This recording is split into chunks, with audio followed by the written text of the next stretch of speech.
Now we're in a point where we need to make some decisions. Symbol here and the symbol here, I want to do the same color as the symbol here.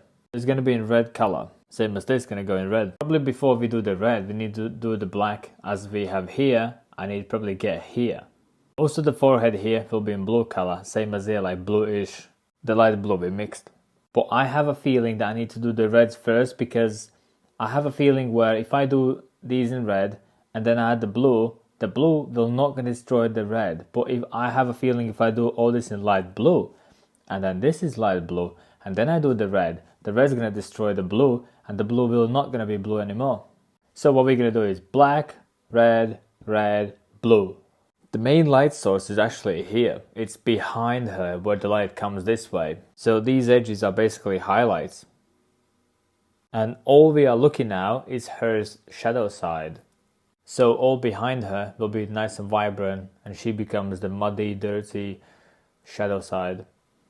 Just if you wonder why I picked these colors.